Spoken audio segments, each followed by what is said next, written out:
Hello, I am Sheila Wilkinson-Sanders, and I welcome you to another edition of our journey to financial freedom. I am speaking to you today from San Antonio, Texas, and I'm speaking to you on a time where we are in a disturbing time in our country, and I just felt the need to have a little conversation with you about this, and you may say, well, what does this have to do with financial freedom? And actually, it has a whole lot to do with financial freedom because I have so many who have I've spoken to over time, not just this weekend, but over the last months, over the last couple of years, with all the things that are going on in our country, and they're saying, I feel so helpless. I feel like there's something that I can do, and this weekend, as I saw all the reports of the things going on across the country, it made me think back to Martin Luther King and the peace marches and the things that he did. And what people don't realize, it was certainly the peace marches had a lot to do with it. But, I think about Rosa Parks in Alabama and the people who walked for almost a year, for freedom. And what made the difference was that it impacted those in power's pockets. That's what it really was in the long run. It was the perseverance saying we are not going to take this anymore and continuing to do that until people listen. Today you see marches and you see protesters and they do it for a little while and then they go back to their regular lives. But when you hit folks where it hurts in their pockets, when you think about the whole gun control thing and the fact that, they didn't vote for there to be additional controls as Obama had recommended. Why do you think that is? It's all financially motivated. Those in power deal with ones who deal with their deep pockets. And whenever you try to impact those deep pockets, that's when you get a reaction. So what I am saying to you is that when you hit them where it hurts, they listen. So we have to start as a people making a financial impact on those if we want them to hear what we're saying. Is it going to be difficult? Absolutely. It's going to be very, very difficult. When you look out there and you try to search on black businesses, you realize there's a lot of things that you do on a daily basis where there aren't people that have services for you that are black owned and operated or minority owned and operated.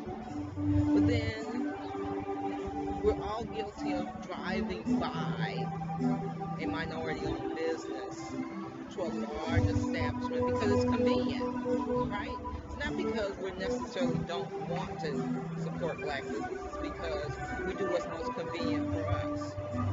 So, if you think back to our ancestors and those who fought for our freedom, for our financial freedom, for our ability to live in what is supposed to be a country where you can live in peace, they sacrificed a lot for us.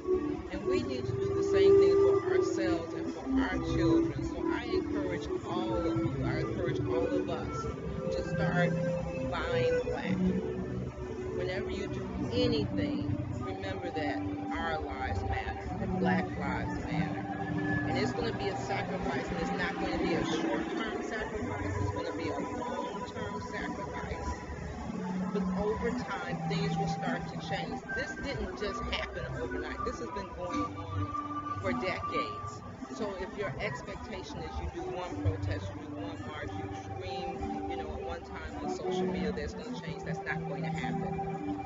It's going to have to be a change in all of our mindsets, and it's going to have to be a permanent change, something that goes on and on from now on, something that we have to inflict in our children.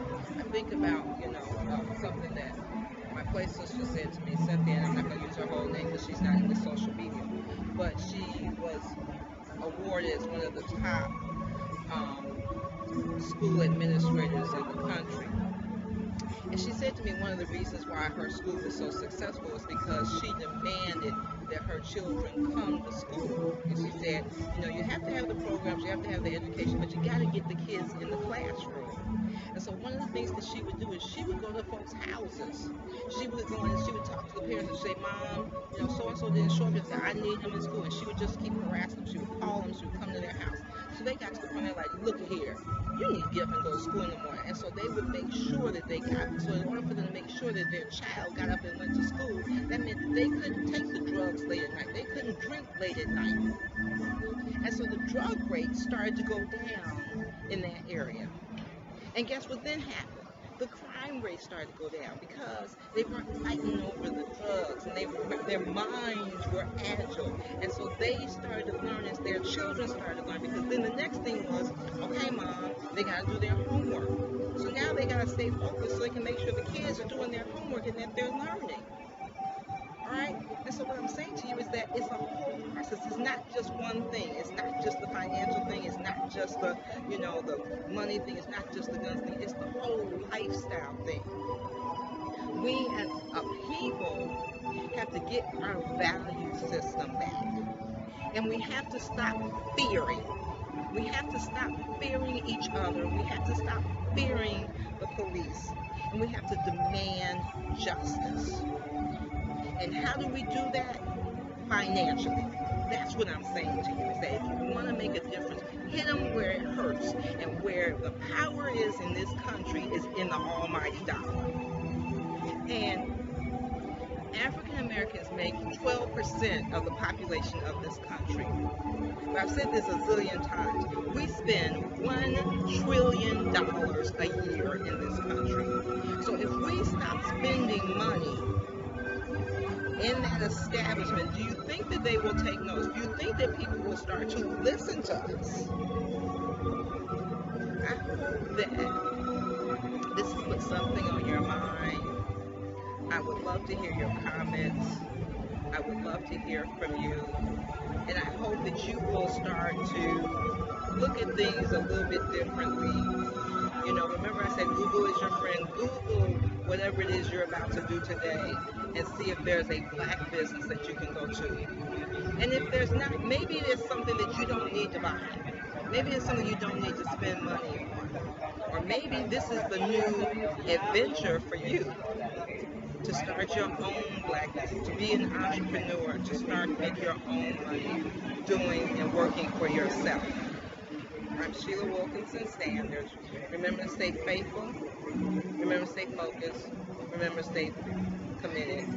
And stop fearing. Have a blessed day.